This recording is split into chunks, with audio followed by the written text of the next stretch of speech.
Welcome to Packolution. In this podcast series, you'll hear the experts of the packaging industry talking about sustainability and the future of packaging. It is brought to you by Vatron and hosted by one of its founders, Michaela Wachtel, and Sales Director Ton Kniepscher.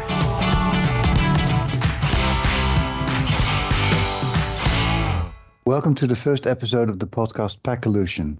Joining us for this kickoff episode will be Gaelle Leray, packaging specialist and global packaging R&D for Nestlé. Welcome, Gaelle. Thank you, Tom. Thank you to welcoming in this podcast. I really appreciate that you give me the opportunity to talk with you. All right. First question, could you tell us a bit more about your journey in the packaging world? What have you done before you started with Nestlé? Well, it's a journey of 22 years now, and I have to say it went very fast. I've been starting in actually Procter & Gamble in R&D packaging. That's where I really learned my expertise in packaging, and I spent 12 years with them. Going from front-end innovation down to startup of line and so on, then a very broad scope. And I really enjoy it every day there. And then I joined Bacardi, where I was leading their global packaging organization. And it was a very different world because you can imagine that in spirit, it's more about luxury item and luxury packaging. Then it was mainly focusing on glass and even crystal, sometimes from some beautiful decanter, but it was a different world, different aspect of packaging, but I had the very common aspect of that packaging is really important in the consumer experience. And it's also with brands that I have long history. And I really enjoy working there. And I joined 2 years ago Nestlé into the global corporate R&D team.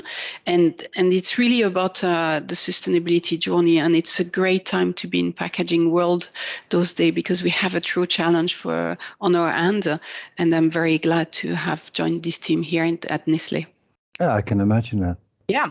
Now you have a huge background on the packaging industry and you have been faced with many different aspects of packaging. You just mentioned glass. Now, what about plastic from your point of view? Maybe you can give us your opinion on, is a world without plastic possible?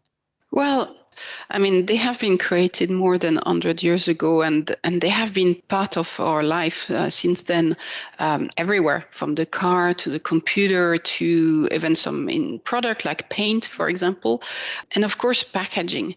And every type of product is packaged, and it's sure that plastic has a very versatile properties and unique. Especially when it comes to food packaging, as it really have a key role on the food safety and food quality and preventing food wastage. It's light, it's efficient from a quality and also a cost point of view, of course. I think we have too much plastic and we need to reduce it, and we have a global challenge. And I think it's one of the biggest challenges that we need to address. In which area specifically do you think will consumers be unable to avoid plastics from your point of view? Is it only the food industry that you're focusing on, or are there also other areas where you think plastic is not avoidable?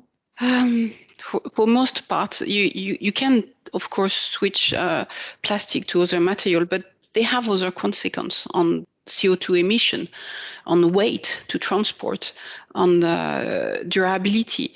As much as I love glass is a challenge when it comes to breakage. It's a challenge coming in the world of e-commerce, for example. Glass is a challenge to transport, and plastic is a very good alternative. Of course, paper, metal need to be always considered. And I like the notion of toolbox. And when we can find the best alternative, we need to go for it. Yeah, I agree with that. I think, as you say, food safety and waste and efficiency are are key points here. So if you look at plastics, that probably will be here to stay.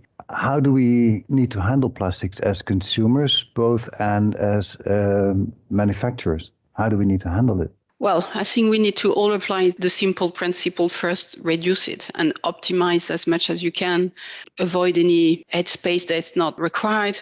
We always have a bit of challenge that the marketer wants to look very big on shelf, but we need to really ensure that we optimize the packaging usage.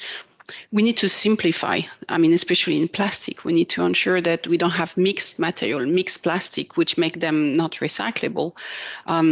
And if possible, develop the model of reuse, refill, which give a longer life to package, either then applying other type of material like glass and metal, but also making durable multi-cycle plastic option. But for me, it's really pushing also the collection, the sorting, and the recycling of plastic. There is still today not enough infrastructure in the world. It's quite puzzling actually how low infrastructure in most of the country, and even in Europe where we kind of ahead, we still very, very low into the collection, sorting, and recycling of those plastics. Yeah, that's true. That's what we find as well, is that sometimes in different regions it's organized differently as well. So that's a big challenge. Mm-hmm. Now, coming back to Nestlé, you introduced some paper-based alternatives for plastic packaging. What criteria does Nestlé use for these kind of changes? Maybe you can tell us something about that. Yeah, indeed, we have quite a strong R&D program on paper packaging across our food portfolio, and you may have seen the recent launch of Smarties. And this is for me a very good example where we always look at our portfolio and see if we can apply indeed a paper packaging. First of all, food safety and quality, not negotiable. That's need to meet that, and that's where what are the barrier properties that we need to achieve and how we can achieve this paper. But what is very important is this paper must be fully recyclable and have a proper end of life there. It's no worse to create a paper and not being able to collect or recycle it. We also always assess the LCA and understanding how does it compare versus different materials to be used in this context. But I will say, yes, it's really first to guarantee the right consumer experience and the right product safety and quality. And Nestlé being a global player as they are, of course, you're the biggest food manufacturer in the world. How do you use your leverage, your scale to enable change to a more sustainable packaging on a global basis?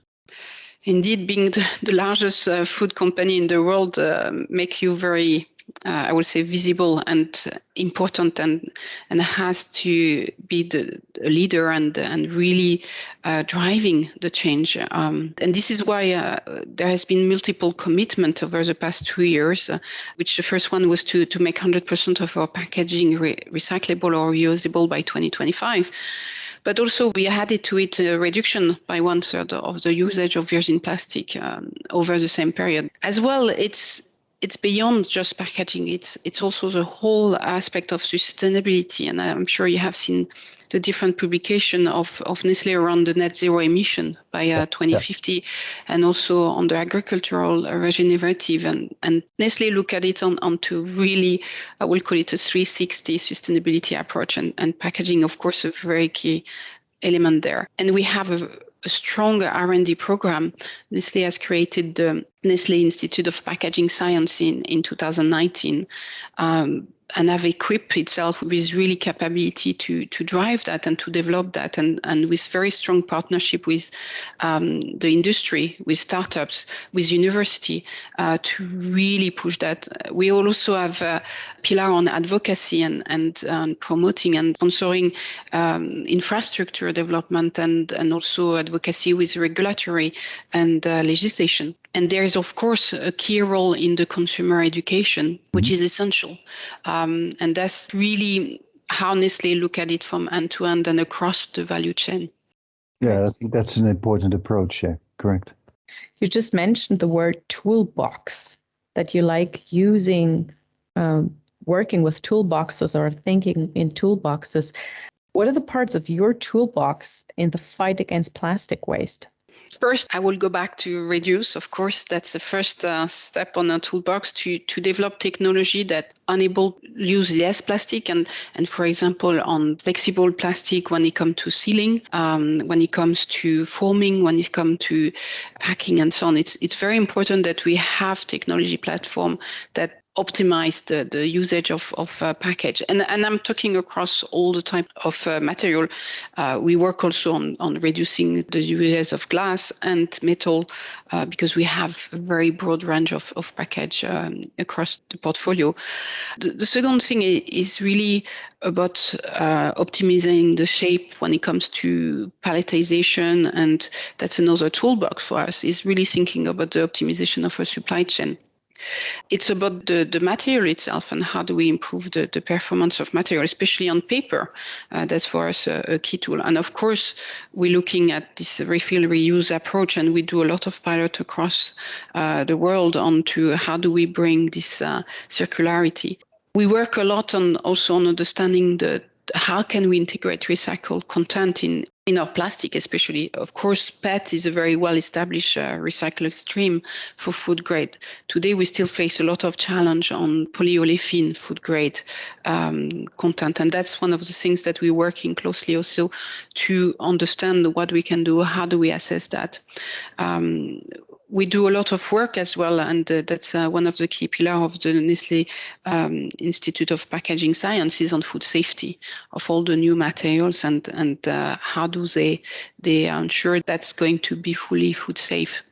I have a further question regarding the toolbox. You were also saying that you look if a packaging can be recycled or not. Now, this is not the same everywhere in the whole world. So do you also look at the countries or regions where you sell your products, which kind of possibilities they have to recycle the packaging of your products?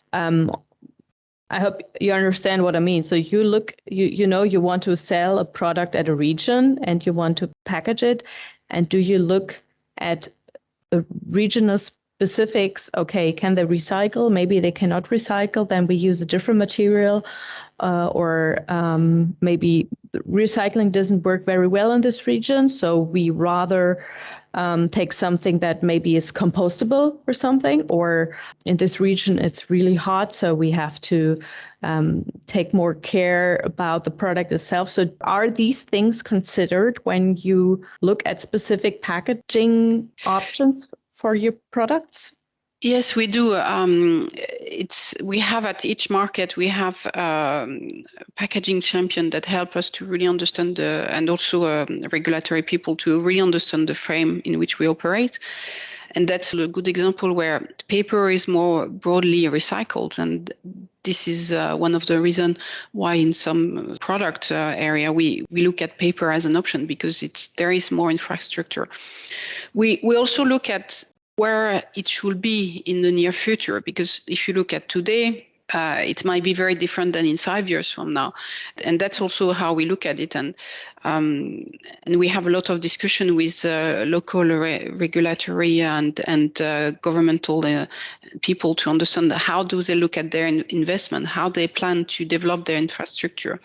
I think when it comes to plastic, the role that we're looking at is first of all to make sure that we simplify those plastic, to make sure that when the infrastructure comes, they will be fully recyclable or recycled there. But it's a long journey, and this is one of the reasons it's very important that we do that cross industry and along the full value chain, because that need to move from all angles.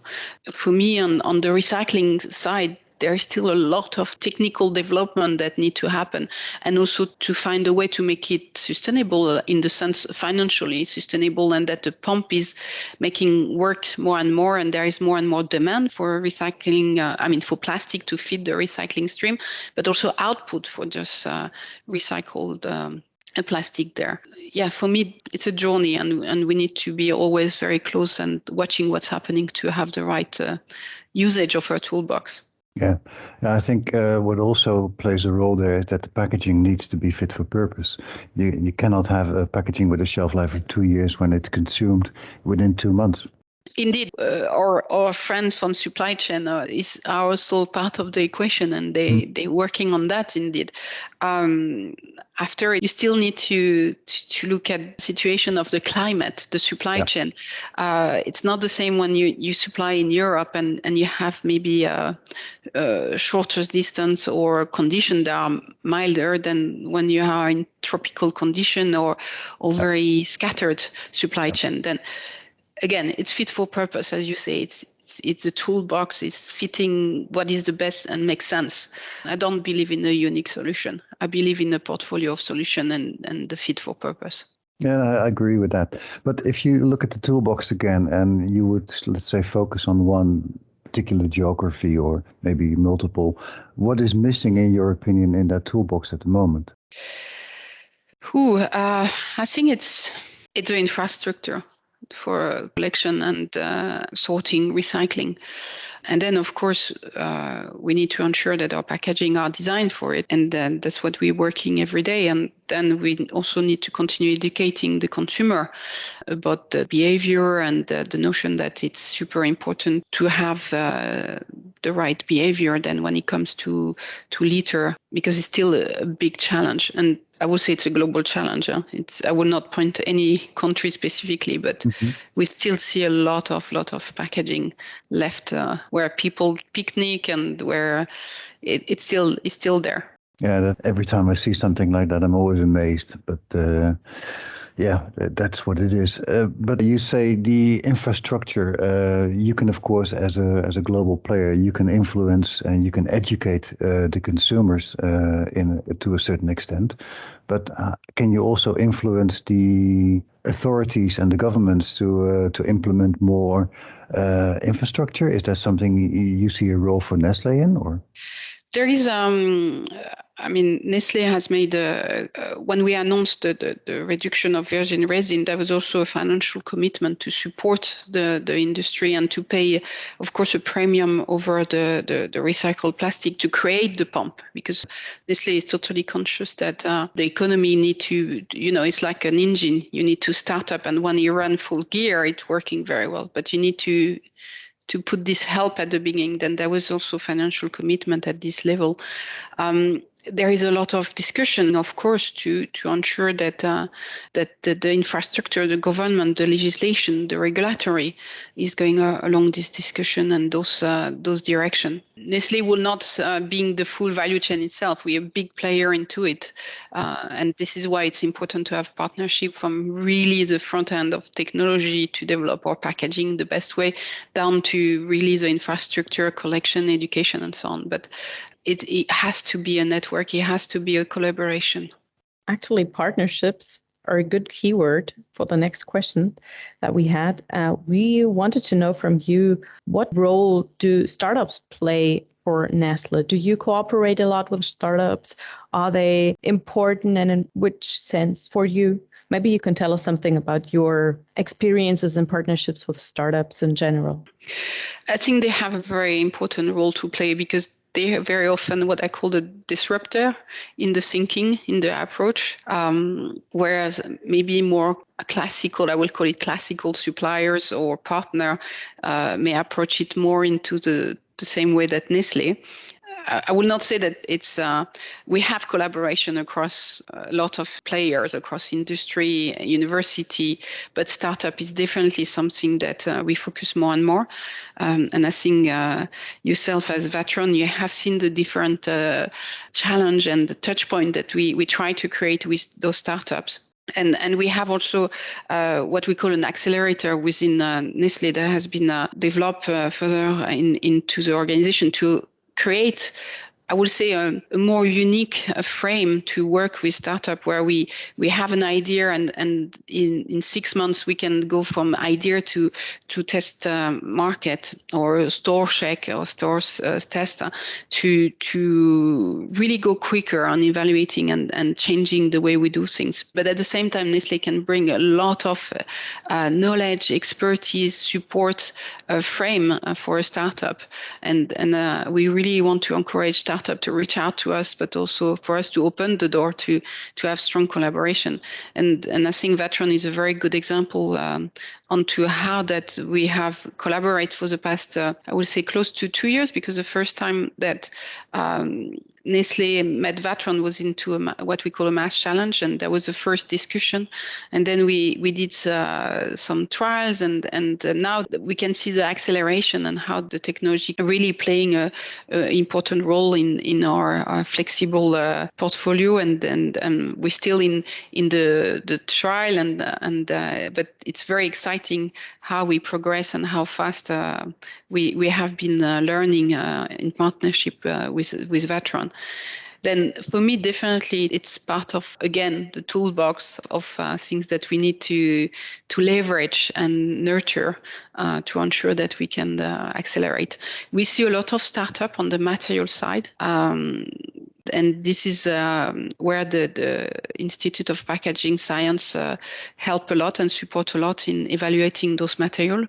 But I will say that we will continue and we will see a very strong partnership with startups. And also for startups, it's really important to learn about the real challenges of big companies. And it really helps to focus on the main issues, on the main technology. So it's a win-win situation, I guess.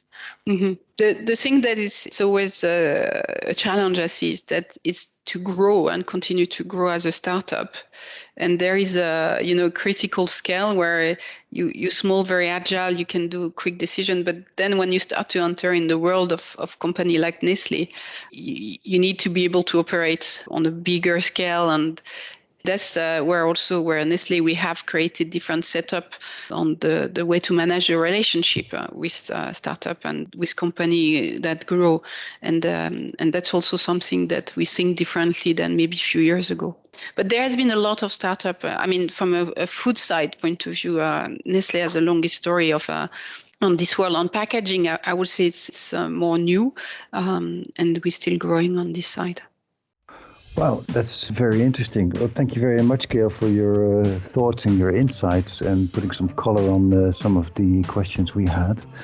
For our listeners, please follow us on our social media channels for new upcoming episodes of Packolution. And for now, I would like to thank Gaelle again for sharing your experience with us. Much appreciated. And thank you, Michaela, for asking some very interesting questions, burning questions for me as well. Thank you very much, Michaela and Ton, for giving me the opportunity to discuss with you, and I really enjoyed the discussion.